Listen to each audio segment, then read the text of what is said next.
Louange au Créateur de l'univers, salutations de paix, de vie, de force et de santé à tous.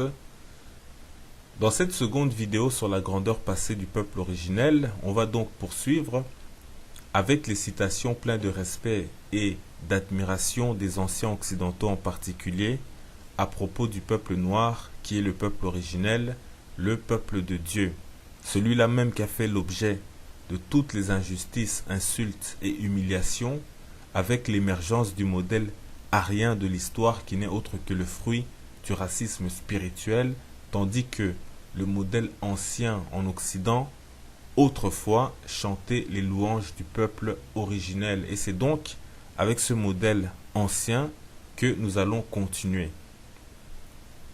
Et puisque nous parlons sans cesse des Noirs en tant que peuple originel et en tant que peuple de Dieu, aujourd'hui on va voir justement des propos qui entre autres justifient ces titres-là. Donc sans plus tarder, on va commencer et on va d'abord regarder l'aspect peuple originel. Et pour cela, on va citer Diodore de Sicile pour commencer, qui a vécu à 2000 ans et qui est ni plus ni moins que l'un des plus grands historiens de l'Antiquité gréco-latine et qui nous dit la chose suivante. On soutient que les Éthiopiens sont les premiers de tous les hommes. On s'arrête ici un instant. Il a dit les Éthiopiens, donc les Noirs, sont les premiers de tous les hommes. Donc ils sont le peuple originel. Il poursuit en disant et que les preuves en sont évidentes. Les preuves en sont évidentes. D'abord, tout le monde étant à peu près d'accord qu'ils ne sont pas venus de l'étranger et qu'ils sont nés dans le pays même. On peut à juste titre les appeler autochtones. Ensuite, il apparaît manifeste pour tous que les hommes qui habitent le Midi, donc le Sud, sont probablement sortis les premiers du sein de la terre. On s'arrête ici un instant. On remarque que, comme dans la Bible, il admet que l'homme provient de la terre, seulement il va continuer en donnant une explication qui lui semble rationnelle ou rationnelle aux gens de son époque, en disant « Car la chaleur du soleil séchant la terre humide et la rendant propre à la génération des animaux, il est vraisemblable que la région la plus voisine du soleil a été la première peuplée d'êtres vivants. » Point. Fin de citation, Diodore de Sicile, livre 3 au chapitre 2. Comme vous l'avez entendu, même pour lui, cela paraissait évident que les Noirs sont le peuple originel. Et il nous fait entendre lorsqu'il dit que cela paraît manifeste pour tous, que cette idée à son époque était souvent soutenue, donc répandue dans le monde gréco-romain, et comme on va le voir, cela remonte à bien plus loin que Diodore de Sicile. Mais il dit surtout, tout le monde étant à peu près d'accord qu'ils ne sont pas venus de l'étranger et qu'ils sont nés dans le pays même, on peut à juste titre les appeler autochtones. Donc on savait à cette époque que les autres peuples, blancs, etc., qui commençaient progressivement à occuper le Moyen-Orient et le nord de l'Afrique, étaient des migrants ou des colons, donc des étrangers, tandis que les Noirs, eux, étaient autochtones. Donc non seulement il dit qu'ils sont le peuple originel, mais en plus il dit qu'ils sont originaires de leur terre qu'ils habitaient, notamment donc de l'Afrique. De plus, les anciens gréco-romains s'accordaient, et en tout cas c'est le point de vue de Diodore de Sicile, que la vie ne peut venir que de ces zones ensoleillées propices à la vie et plein d'animaux de toute espèce. Donc en bref, c'est la terre la plus agréable à vivre et on le voit encore de nos jours, il y a moins de catastrophes naturelles en Afrique qu'ailleurs. C'est là-bas qu'on retrouve aussi les animaux les plus extraordinaires, les lions, les girafes, les rhinocéros, les autruches, les hippopotames, etc. Mais C'est juste que Dieu a frappé ces terres, non pas la terre en tant que telle, mais ses habitants, à cause de leur désobéissance, étant donné qu'ils sont le peuple de Dieu, et comme ils ont abandonné Dieu, Dieu les a soumis aux nations. Et aujourd'hui, on voit aussi que les scientifiques viennent avec leur évolutionnisme nous dire que l'Homo sapiens serait apparu en Afrique il y a 3 millions d'années, d'autres disent il y a 200 000 ans, d'autres disent encore autre chose. En réalité, ce sont que des inventions de leur génie, de leur djinn, qui se perdent dans leurs conjectures, dans l'objectif en réalité d'éloigner l'humanité de son créateur. Enfin, Spencer Wells se trouve face à face avec celui qu'il traque depuis des mois. Un nouveau portrait de l'ancêtre commun à tous les hommes actuels. Adam.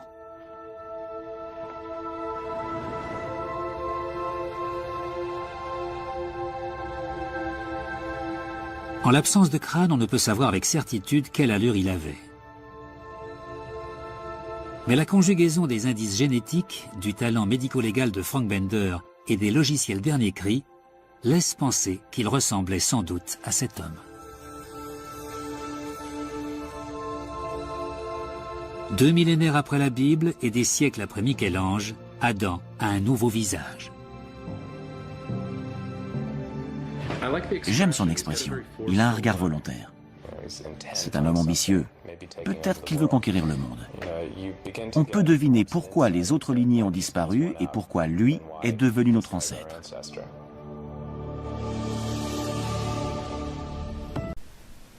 Mais là où on est d'accord, c'est sur le fait que l'homme noir est bel et bien l'homme originel. Car on sait que ces soi-disant scientifiques disent cela non pas pour dire que nous sommes les premières créatures de Dieu, mais pour dire que dans l'évolution des espèces, nous sommes les plus proches du singe. Or, nous savons que nous sommes des créatures, que nous avons été créés, et c'est le Créateur qui a choisi de faire l'homme noir comme étant le premier homme, donc l'homme originel. Ainsi, nous sommes issus du choix du Dieu créateur. Et autrefois, nous en étions pleinement conscients, et même les anciens occidentaux le reconnaissaient volontiers, mais ça, comme on l'a dit, c'est le modèle ancien de l'histoire qui a été remplacé aujourd'hui par le modèle arien raciste. Et comme on l'a dit, cette idée que les Éthiopiens sont le plus ancien des peuples était répandue bien avant l'époque de Diodore de Sicile, puisque Hérodote, considéré par beaucoup en Occident comme le père de l'histoire, le premier historien, affirmait déjà 500 ans plus tôt que les Égyptiens se considéraient comme le peuple le plus ancien du monde. Et les Égyptiens, comme on l'a vu dans la précédente vidéo sur le thème de la grandeur du peuple originel dans les citations antiques, sont une colonie des Éthiopiens. Donc on va lire ce que nous dit Hérodote. Si donc les Égyptiens n'avaient point autrefois de pays, pourquoi ont-ils affecté de se croire les plus anciens hommes du monde? Et qu'avaient-ils besoin d'éprouver des enfants afin de s'assurer quelle en serait la langue naturelle? Pour moi, je ne pense pas que les Égyptiens n'ont commencé d'exister qu'avec la contrée que les Ioniens appellent Delta. Les Ioniens, ce sont des Grecs, mais, dit-il, qu'ils ont toujours existé depuis qu'il y a des hommes sur terre, et qu'à mesure que le pays s'est agrandi par les alluvions du Nil, une partie des habitants descendit vers la Basse-Égypte, tandis que l'autre resta dans son ancienne demeure. Fin de citation, Hérodote, livre 2, chapitre 15. Vous avez entendu ici, il a dit que, à mesure que le pays, donc l'Égypte, s'est agrandi avec le Nil, une partie des habitants sont descendus vers la Basse-Égypte. La Basse-Égypte, c'est le nord de l'Égypte. Tandis que l'autre resta dans son ancienne demeure donc au sud. Donc, il insiste bien pour dire que les Égyptiens proviennent du sud. Et ça donc, ici, Hérodote en fait nous explique que l'Égypte et les Égyptiens se sont développés avec le tracé du Nil et que les terres du nord de l'Égypte autrefois n'existaient pas, c'était des terres inondées et c'est les Égyptiens eux-mêmes qui lui ont raconté cela. Or, il se trouve que les sources du Nil sont plus au sud dans la région des Grands Lacs africains, donc vers l'Afrique centrale à l'est, et les peuples du sud de l'Égypte sur le tracé du Nil sont appelés Éthiopiens. En bref, ce sont les Africains subsahariens que, comme on le sait, étaient appelés Éthiopiens. Donc avant d'être Égyptiens, ils étaient d'abord Éthiopiens. Ils ont suivi le tracé du Nil, ils ont fondé l'Égypte, ils ont continué à monter au fur et à mesure que l'Égypte grandissait. Or, Hérodote ajoute, après avoir dit que les Égyptiens se considéraient comme les plus anciens peuples du monde, que lui aussi croit que les Égyptiens existent depuis que l'homme existe. Et donc, en clair, les Égyptiens, qui sont à l'origine des Éthiopiens, terme pour désigner les Africains subsahariens, sont tout simplement le peuple originel. Puisque s'ils existent depuis que l'homme existe sur la terre, c'est qu'ils étaient là depuis le début, donc peuple originel. Et on le rappelle, ici, ce sont les propos du premier historien occidental qui a vécu à la fin de la civilisation pharaonique en Égypte, qui avait déjà au moins 3000 ans d'histoire avant la naissance d'Hérodote. Donc à cette époque-là, les Européens, les Grecs, etc. étaient des enfants, presque pas encore entrés dans l'histoire, pour reprendre les termes d'un Sarkozy, et cela par rapport aux Africains, et c'est aussi ce qu'a essayé d'exprimer Platon dans la bouche d'un prêtre égyptien, dans son œuvre Le Timée, comme on l'a vu dans l'autre vidéo. Et c'est aussi probablement pour cela que même la Bible ne parle presque jamais de l'Europe gréco-romaine avant le Nouveau Testament, car ces peuples arrivent après dans l'histoire des grandes civilisations et ils étaient encore insignifiants géopolitiquement à l'époque de l'Ancien Testament. Et juste pour souligner l'ancienneté des Égyptiens qui sont liés aux Éthiopiens et de ce fait introduire l'idée du peuple noir en tant que peuple de Dieu, Hérodote dit encore la chose suivante dans le même livre: comme la circoncision paraît chez les Égyptiens et les Éthiopiens remonter à la plus haute antiquité, je ne saurais dire laquelle de ces deux nations la tient de l'autre. À l'égard des autres peuples, ils l'ont prise des Égyptiens par le commerce qu'ils ont eu avec eux. Point. Donc ça c'est Hérodote dans son livre 2 au chapitre 104. Ainsi, il nous dit que ces deux peuples, Éthiopiens et Égyptiens, ont cette pratique de la circoncision depuis la plus haute antiquité, donc depuis les temps les plus anciens. Donc, ce sont deux peuples originels qui, comme on le sait, comme on l'a dit, et comme on va encore le voir, sont un même peuple à l'origine. Et sur le fait que les Noirs sont le peuple de Dieu, on va retourner chez Diodore de Sicile qui poursuit en disant: on prétend aussi que les Éthiopiens ont les premiers enseigné aux hommes à vénérer les dieux.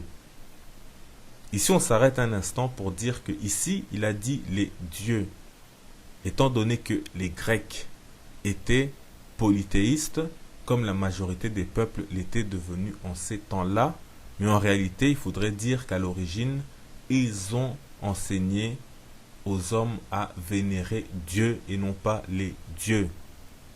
D'ailleurs, la Bible dans le psaume 68 et dans le psaume 87 montre que les Éthiopiens et Égyptiens connaissaient le Dieu unique. De même, les premiers pharaons qui sont cités dans la Bible, comme celui qui a accueilli Abraham en Égypte, ou encore celui qui a fait de Joseph son premier ministre, ceux-là connaissaient le Dieu unique. Et ça montre aussi que la religion, la spiritualité des anciens Égyptiens est souvent très mal interprétée.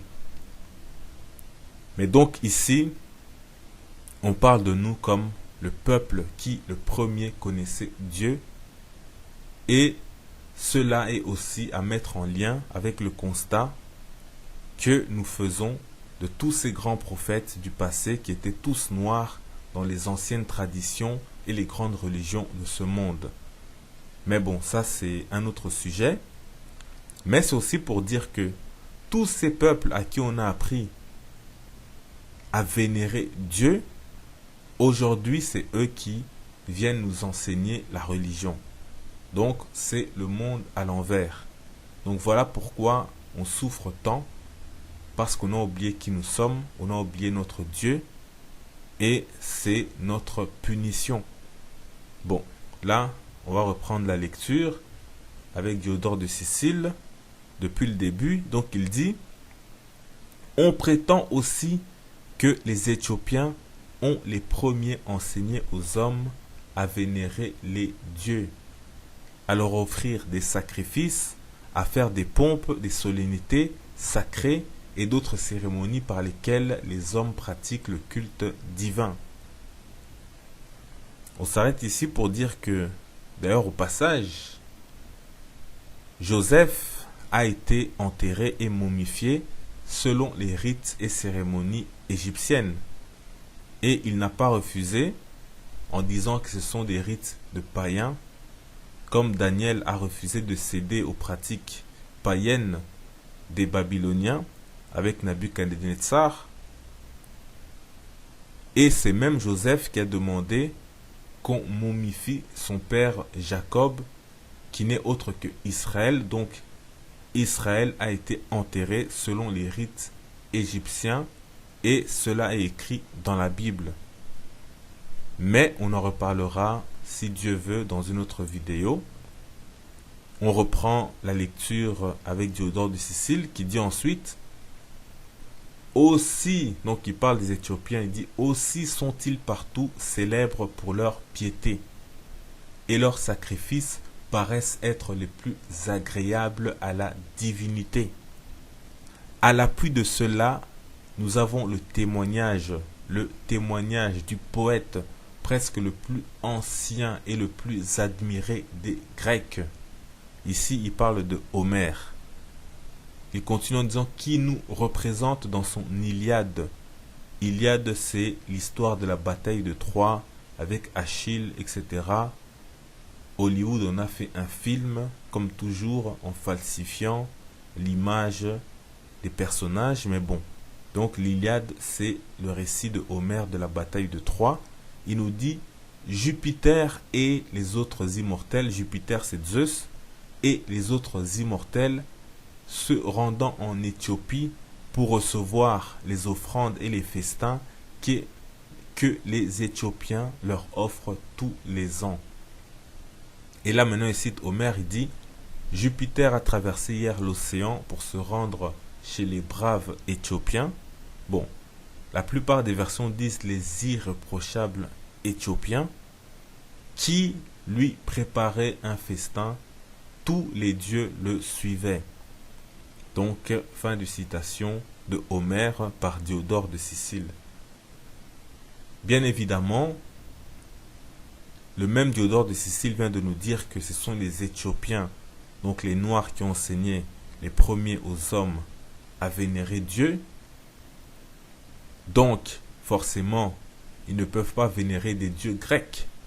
Ça, c'est simplement pour vous dire que une fois que Homère, qui est le plus ancien écrivain connu en Occident, a été apprendre des Égyptiens et des Éthiopiens à vénérer Dieu, il a forcément Et il n'y a pas que lui, ce sont les Grecs de son temps. Ils ont élaboré, ils ont repris des dieux, et en disant que ces dieux-là, même vont voyager jusqu'en Égypte. Des dieux grecs vont jusqu'en Égypte parce que c'est là-bas que les sacrifices, les festins et les offrandes sont les plus agréables à la divinité. Mais, comme on le dit, les Éthiopiens, les Noirs à la base priaient le véritable Dieu et non pas des dieux étrangers. Et c'est pour dire que hier comme aujourd'hui, les Noirs étaient réputés pour leur grande ferveur religieuse. Seulement, de nos jours, on adore avec ferveur des divinités étrangères, des idoles qui nous sont hostiles, des démons. Et notre salaire est immense. C'est la souffrance immense. Et notre véritable Dieu ne viendra pas nous secourir car on l'a abandonné. Donc forcément, il nous faut revenir à lui pour que nous puissions à nouveau lui être agréables. Et on continue, et là, écoutez bien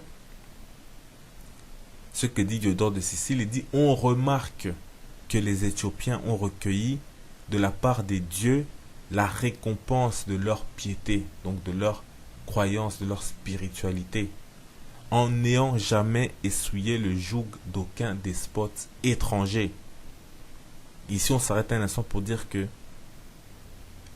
le fait de ne pas être envahi, dominé par des étrangers, est une récompense divine pour le peuple qui garde la foi, les commandements de son Dieu.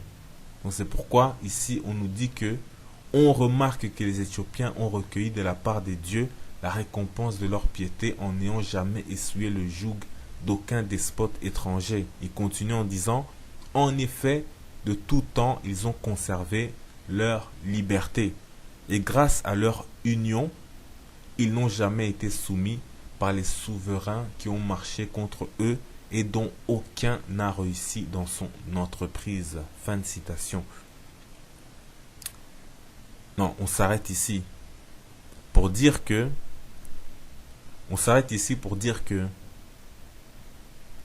on nous dit ici que ils ont conservé en tout temps leur liberté. Et ça, c'est une récompense divine. Et on ajoute, grâce à leur union, ils n'ont jamais été soumis par les souverains qui ont marché contre eux. Aujourd'hui, on voit clairement que nous sommes divisés. Nous avons oublié notre Dieu. Donc forcément, n'importe qui peut venir chez nous pour nous dominer, nous assujettir, nous exploiter. Et c'est vraiment quelque chose d'exceptionnel ici dont parle Diodore de Sicile, mais on ne peut pas aujourd'hui entrer dans les profondeurs de ce texte parce que de toute façon, ça dissimule en réalité ce qu'il veut dire, parce qu'il développe beaucoup et il a écrit beaucoup de livres. Il faut faire la synthèse de tout cela pour comprendre de quoi il parle et les mettre en relation avec d'autres écrits, avec d'autres faits. Et de plus ici, il ne parle pas de tous les Éthiopiens, puisqu'on sait qu'il y en avait d'autres au Moyen-Orient, etc. Ici, il parle des Africains subsahariens. Et il parle en plus d'une partie d'entre eux, car lui-même dans son livre précédent, le livre 2, il explique comment ils ont été envahis en partie par Sémiramis, mais qui a fait demi-tour, qui est reparti. Et d'ailleurs, on va le voir, puisque il le dit ici dans le livre qui est consacré à l'Éthiopie. Il dit, pour donner des exemples justement de cette récompense divine de n'avoir jamais été soumis à des étrangers, il dit, Cambis, qui avait tenté une expédition en Éthiopie, y perdit toute son armée et courut lui-même les plus grands dangers. Sémiramis, si renommée par la grandeur de ses entreprises et de ses exploits, à peine s'était-elle avancée dans l'Éthiopie, qu'elle abandonna aussitôt le projet de faire la guerre aux habitants de ce pays. Donc c'est ça qu'on vous disait que une partie avait été envahie par Sémiramis, mais ensuite elle est repartie. Et surtout, il dit, Hercule et Bacchus, en parcourant toute la terre, ont épargné les seuls Éthiopiens, habitant au-dessus de l'Égypte. Donc vous voyez, il précise qu'il ne parle pas de n'importe quel Éthiopien, mais ceux qui habitent au-dessus de l'Égypte. Or, on sait que l'Égypte s'est construit avec le tracé du Nil. Les fleuves coulent de haut en bas. Donc quand on dit au-dessus de l'Égypte, on parle du sud de l'Égypte, donc de l'Afrique subsaharienne.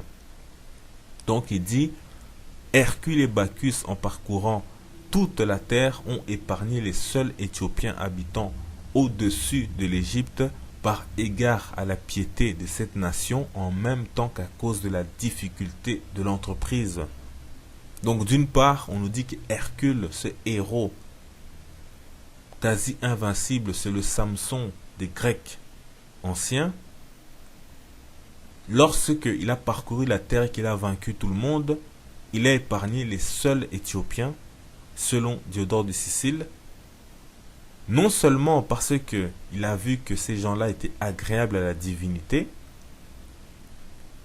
donc des gens pieux, mais en plus de ça, à cause de la difficulté de chercher à les combattre. Donc c'était un peuple fort, puissant, redoutable. Et Diodore de Sicile termine en disant, les Éthiopiens disent que les Égyptiens descendent d'une de leurs colonies, etc. Donc simplement pour rappeler toujours que avant d'être Égyptiens, ils étaient d'abord Éthiopiens. Et puis en remontant le Nil, ils ont fondé l'Égypte. Donc ça c'est Diodore de Sicile dans son livre 3, chapitres 2 et 3. On voit donc en clair que les Noirs subsahariens étaient craints, respectés, et ils étaient célèbres pour leur piété, leur spiritualité et pour leur unité, ainsi que même leur grande force, leur vigueur, leur côté redoutable. Et comme on le sait aujourd'hui, c'est une fois encore le monde à l'envers. Qui nous craint, qui nous respecte, même notre piété est une piété piètre, puisque nous sommes dans le désordre. Nous prions des dieux étrangers, des religions étrangères. On est assujetti, exploité. Là où on nous dit que le fait de rester libre, de ne pas être soumis à des peuples étrangers, était pour nous une récompense divine. En réalité, ici, comme on l'a dit, Diodore de Sicile ne dit pas ce que nous savons de cela, puisqu'on a dit que le peuple originel est le seul peuple en ce bas monde qui, lorsqu'il abandonne Dieu, il ne peut pas se développer. Parce qu'il est le peuple de Dieu, il est le peuple originel. Les autres peuvent, mais lui, il ne peut pas. Donc, c'est ainsi que il est soumis.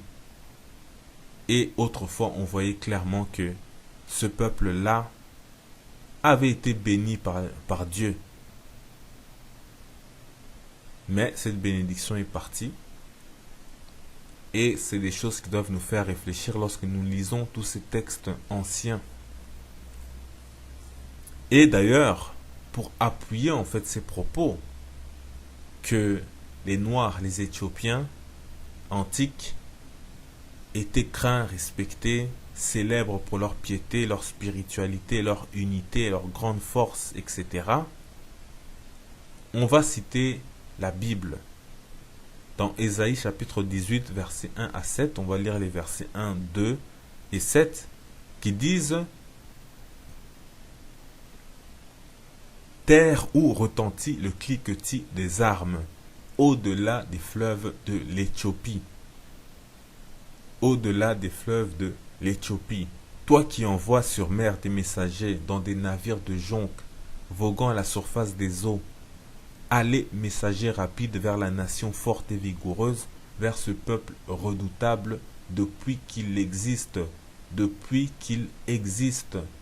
nation puissante et qui écrase tout, et dont le pays est coupé par des fleuves. » Au verset 7, il dit « En ce temps-là, des offrandes seront apportées à l'Éternel des armées par le peuple fort et vigoureux, par le peuple redoutable depuis qu'il existe, nation puissante et qui écrase tout et dont le pays est coupé par des fleuves.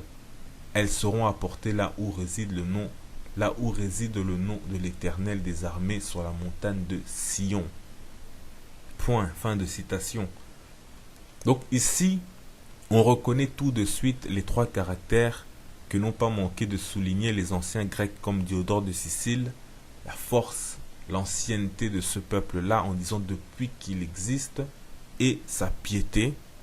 Ici, ce peuple vient apporter des offrandes à Dieu.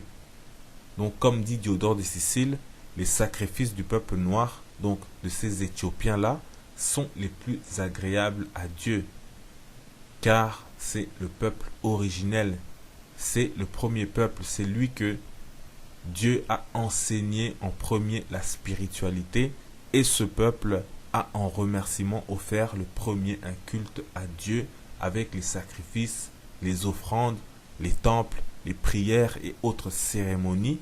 Donc ils sont même les adorateurs de Dieu, dont parle Sophonie 3 au verset 10, qui est d'ailleurs directement relié au psaume 68 verset 32 ou 31 selon d'autres versions, et à Ésaïe 18 verset 7 que nous avons lu. Sophonie 3.10 nous dit « D'au-delà des fleuves de l'Éthiopie, mes adorateurs, mes dispersés m'apporteront des offrandes. » Donc d'au-delà des fleuves de l'Éthiopie, mes adorateurs, mes dispersés m'apporteront des offrandes. Donc c'est le même au-delà de l'Éthiopie que dans Ésaïe 18 verset 1 qui dit « Terre où retentit le cliquetis des armes, au-delà des fleuves de l'Éthiopie. » Et on nous dit dans Sophonie 3.10 « Mes adorateurs, mes dispersés m'apporteront des offrandes. » Et ça se lit avec Ésaïe 18 au verset 7 qui dit « En ce temps-là, des offrandes seront apportées à l'Éternel des armées par le peuple fort et vigoureux, etc. etc. » C'est pourquoi donc nous disons que il faut éviter de trop séparer Israël des autres peuples noirs d'Afrique, comme l'Afrique de l'Ouest, etc. Et c'est pourquoi nous parlons d'eux tous en disant le peuple originel. Et aussi pourquoi nous parlons d'Abraham non pas simplement comme l'individu mentionné dans la Bible, mais aussi par la symbolique de son nom qui veut dire Père des nations. Et le Père des nations, c'est le peuple originel.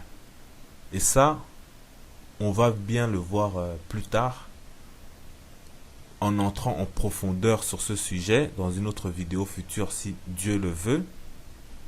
Et cela deviendra beaucoup plus clair. Mais retenons que Israël est et restera uni à l'Égypte et à l'Éthiopie. Et d'ailleurs la Bible nous dit dans Genèse chapitre 46 au verset 3 « Et Dieu dit, je suis le Dieu de ton père, ne crains point de descendre en Égypte, car là je te ferai devenir une grande nation. » Fin de citation. Ici, à ce moment-là, Israël ne représente que 70 personnes. Ils ne sont donc pas un peuple, mais ils vont le devenir seulement en Égypte. Et c'est en sortant de l'Égypte qu'ils vont avoir une culture. Mais d'abord, cette culture-là, en sortant de l'Égypte au départ, est égyptienne. Et elle comprend presque l'ensemble de ce que l'on retrouve dans la loi de Moïse. D'ailleurs, est-ce que l'on peut vraiment croire que du temps de Jacob, Israël composé de 70 personnes avait sa propre langue, sa propre écriture, etc., etc. Donc on voit que cela est inimaginable, d'autant plus que on sait d'une part que Abraham est venu d'Ur en Chaldée, donc la Babylonie, il avait la culture des Babyloniens, il est venu s'installer à Canaan, il a eu la culture des Cananéens, la langue des Cananéens, etc. Il a eu des enfants qui ont grandi à Canaan, et puis à partir de Canaan, en tant que famille et non pas en tant que peuple, ils sont rentrés en Égypte. Ils étaient que 70. Donc là, ils ont appris maintenant la culture égyptienne, l'écriture égyptienne, les coutumes égyptiennes, les rites et cérémonies égyptiennes. Et de plus, il est facile en fait d'établir un lien de parenté direct entre l'hébreu et la langue de l'Égypte antique. De même que cette parenté-là peut être établie facilement avec les langues d'Afrique noire d'aujourd'hui. Mais ça aussi, on le verra plus tard dans d'autres vidéos, si Dieu le veut. C'est pas pour rien que dans l'Antiquité, les Strabons, Diodore de Sicile, Flavius, Joseph, Manéthon, Tacite, etc. disaient tous que les Juifs sont d'origine égyptienne. Et ce tant dans leur apparence physique que dans la religion, dans la pratique de la religion. Et cela même si à cette époque la religion, autant des Juifs que des Égyptiens, avait déjà été infiltrée, corrompue, etc. Mais Dieu dans la Bible rappelle souvent que Israël est originaire de l'Égypte. Et nous savons que certains frères et sœurs différencient les Égyptiens des Israélites en évoquant les 3 fils de Noé, dont Sem et Cham en particulier. Mais prochainement, si Dieu veut, on va voir que le lien de l'Égypte et des Éthiopiens en tant que peuple va au-delà de Noé pour aller jusqu'à celui qui précède même Adam lui-même. Donc, celui qui précède Adam, c'est l'homme originel qui est le Muntu. Puisque si on est attentif au récit de la Genèse, on voit que le nom de Adam n'apparaît qu'après la chute. Avant cela, on ne parle que de l'homme. Donc l'homme, c'est le Muntu. Et donc par là, et donc par ce lien-là, il devient très difficile de faire une séparation entre les peuples qu'on appelle aujourd'hui Bantous et qui seraient les Israélites bibliques, avec par exemple les Ouest-Africains qui seraient descendants des anciens Égyptiens et Éthiopiens antiques, avec pour argument que les uns viennent de Sem et que les autres viennent de Cham, et ce sans parler de la difficulté d'accepter de déterminer ou de dire que et de dire qui est hébreu ou non. Car par exemple, quand on parle du prophète Enoch, on ne peut pas dire qu'il est israélite ou hébreu, ni même Noé d'ailleurs, ni Sem, ni Abraham ou Isaac, car tous viennent avant Jacob, ils sont nés avant Jacob. Jacob, c'est Israël. Et tous ces noms qu'on a cités ont tous eu des enfants qui ne sont pas de la lignée de Jacob. Et c'est le cas par exemple d'Ismaël, puisque presque personne ne dit qu'il est hébreu. Pourtant, il est le fils aîné d'Abraham. Or, Abraham descend de Héber, qui lui-même descend de Sem. Ainsi, si Ismaël ne fait pas partie des Bantous, alors Abraham non plus ne fait pas partie des Bantous, puisqu'il est son père. Mais pourtant, nos frères et nos sœurs, que nous apprécions beaucoup, distinguent les peuples Bantous à partir de Sem, pour les différencier des Égyptiens, qui seraient donc des Chamites.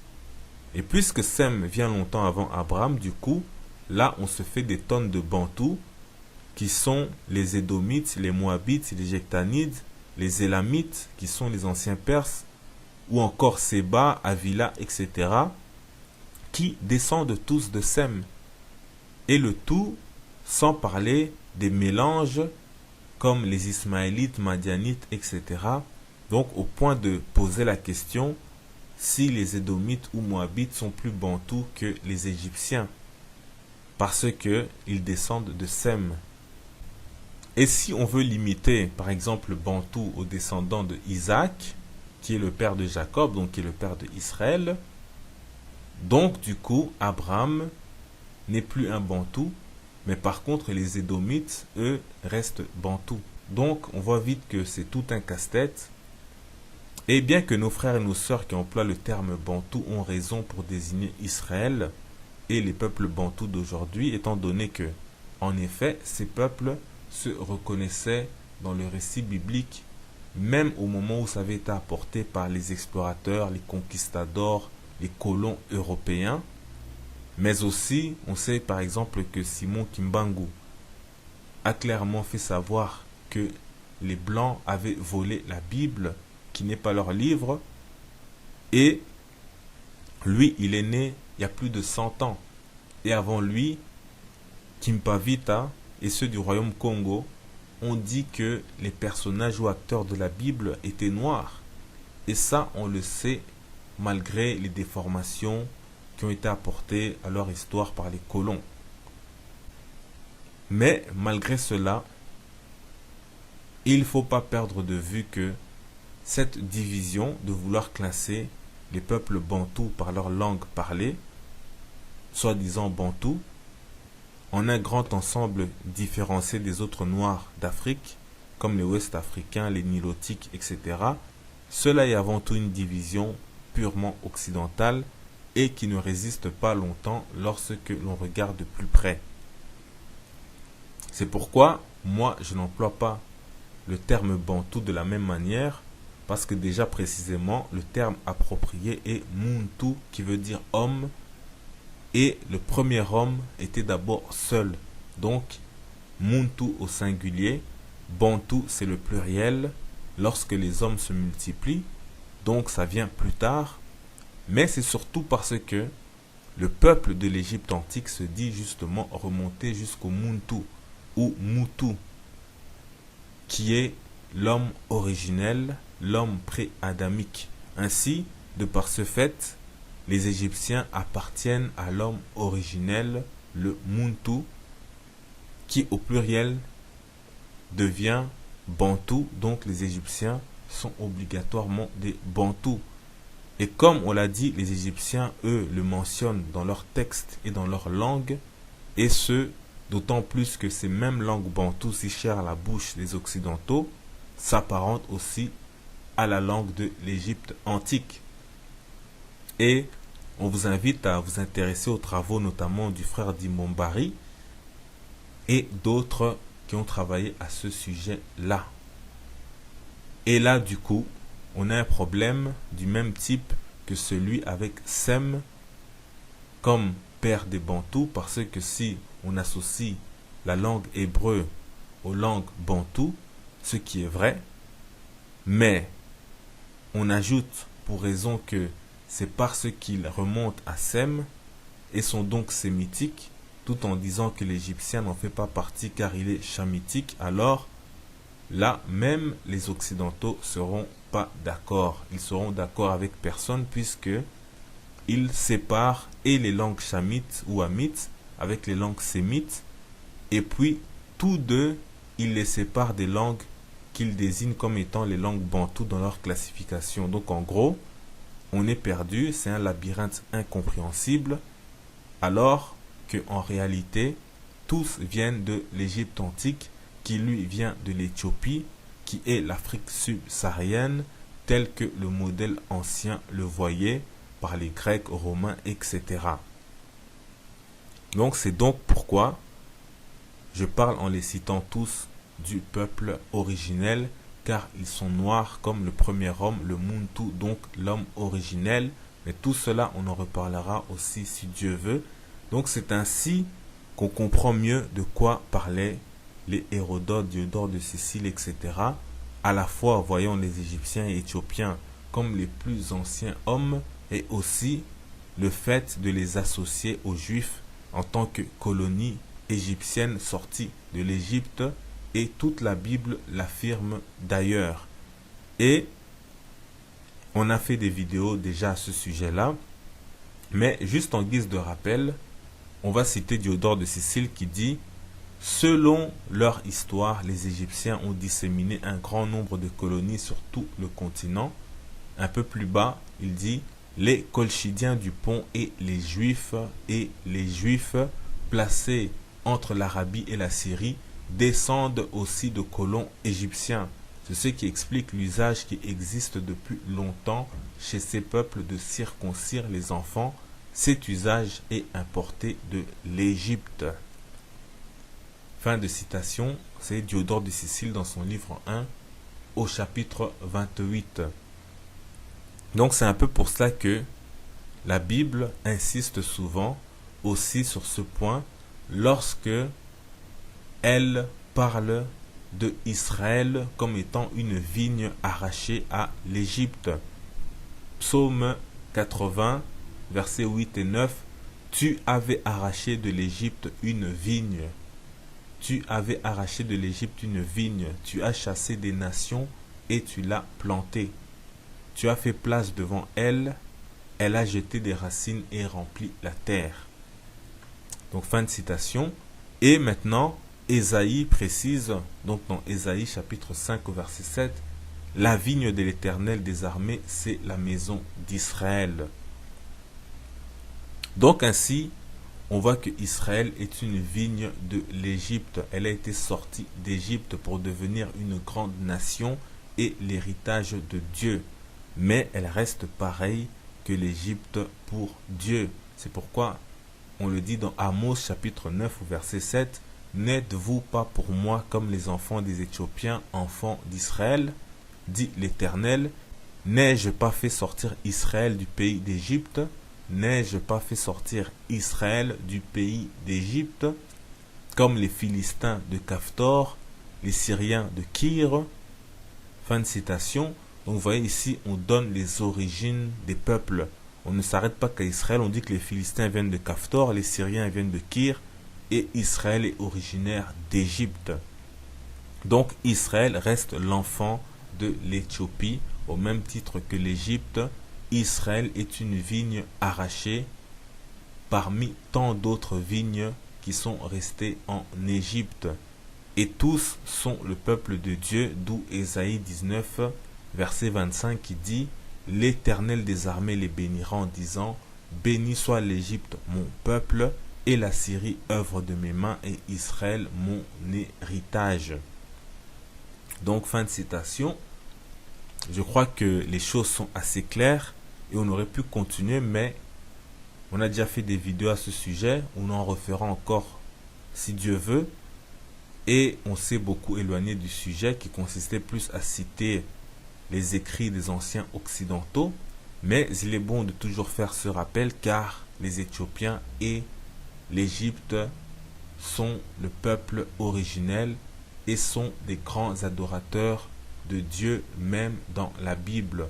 Et on souligne au passage que le Coran n'est pas en reste par rapport à cette lecture, notamment au début de la sourate 28 où on voit Israël en tant que peuple opprimé en Égypte et dont Dieu veut faire héritier de l'Égypte et de la terre promise, tout en précisant que ils étaient un seul peuple en Égypte avec les Égyptiens, et d'ailleurs la langue arabe classique coranique étant presque identique à l'hébreu. On connaît tous par exemple salam et shalom, donc on peut classer l'arabe aussi comme une langue bantoue en comparant les mots, etc. Donc vous voyez un peu la complexité de la chose si on devait séparer selon la classification occidentale des peuples et des langues dites bantoues. Mais on en reparlera comme on l'a dit si Dieu veut. On va arrêter ici cette vidéo-ci et reprendre, mais cette fois une autre vidéo qui va suivre avec les citations gréco-romaines avec les citations gréco-romaines. Donc pour que cette vidéo-ci ne soit pas trop longue, paix, vie, force et santé en salutation.